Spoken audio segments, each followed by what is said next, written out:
환율이 며칠 새 치솟으면서 유학이나 해외 연수 비용은 감당하기 힘들 만큼 올랐습니다.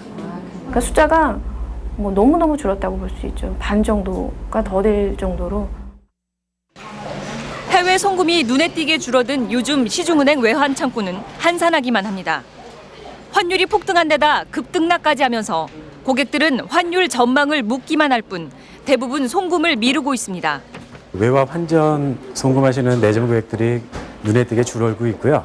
실수요자들을 중심으로만 거래가 체결되고 있습니다. 환율 급등은 달러에만 국한된 문제는 아닙니다. 엔화와 유로화와 같은 다른 외화 환율도 무서울이 많이 올랐습니다. 치과의사 이모 씨는 3년 전 병원 운영을 위해 이율이 낮은 엔화 자금 1억 6천만 엔을 빌렸습니다. 그 당시 환율은 100엔당 800원이 조금 넘었지만 지금은 1,400원 가까이 폭등하면서 14억 원이던 대출 원금이 하루아침에 22억 원이 돼버렸습니다. 빚이 대략 해년이 가면 갈수록 늘어나니까 그것도 우리 잘못도 아니고 단지 환율 때문에 갚으라는 게 죽으라는 거죠. 섬유 공장을 운영하는 중소기업 사장 김모 씨 역시 엔화 대출금 때문에 잠을 이루지 못합니다. 재작년 엔화로 대출받은 16억 원이 환율이 오르면서 눈덩이처럼 불어나고 있기 때문입니다. 대출금 변제일은 내년 4월. 폭등한 환율 탓에 원금만 2배 가까이 불어나 대출금 갚을 길이 막막합니다. 저희들 마음을 모르십니다, 아직. 내일이라도 당장 원금만 찾으면요, 이자 대출금 갖고 그 다음 떠나고 싶습니다. 이 머리가 터지려고 그럽니다.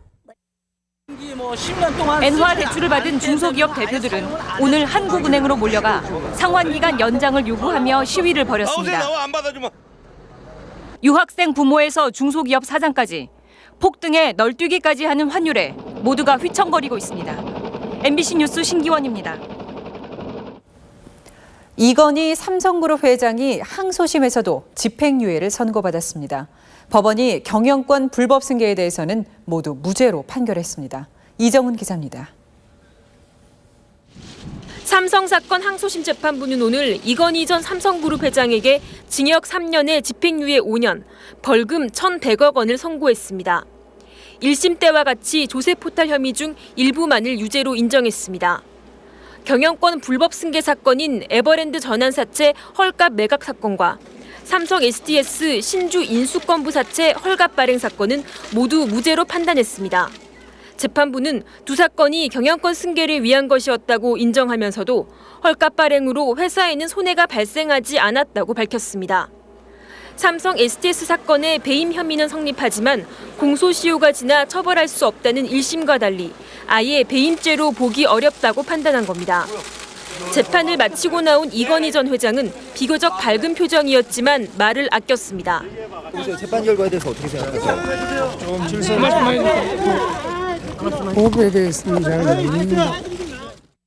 이학수 전 부회장과 김인주 전 사장에 대해서는 1심의 집행유예 판결은 그대로 유지됐지만 각각 740억 원씩 선고받은 벌금이 모두 면제되고 대신 320시간의 사회봉사를 명령받았습니다. 특검팀은 상고하겠다고 밝혀 삼성 사건은 대법원으로 가게 됐고 특검법에 따라 2달 안에 선고가 이루어지게 됩니다. MBC 뉴스 이정은입니다. 오늘 이건희 전 회장에 대한 무죄 판결의 근거는 기존 대법원 판례를 뒤집은 전혀 새로운 논리입니다. 이 판결이 확정되면 재벌의 경영권 불법 승계를 막을 수 없을 것이라는 비판이 나오고 있습니다. 김연국 기자가 보도합니다. 경영권 불법 승계 사건의 핵심 쟁점은 이건희 전 회장의 아들 이재용 씨에게 주식을 헐값에 몰아준 게 회사에 손해를 입힌 거냐 하는 점입니다. 지금까지 대법원 판례는 기존 주주가 아닌 제3자에게 헐값의 주식을 배정했다면 회사에 손해를 입힌 것으로 봤습니다. 그러나 오늘 재판부의 논리는 달랐습니다.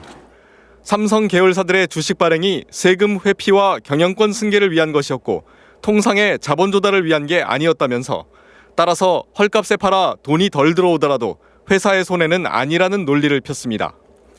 때문에 재판부 스스로도 실정법상은 무죄지만 비난 가능성이 매우 높은 행위라고 밝혔습니다. 조준웅 특별검사는 이런 논리라면 삼성전자도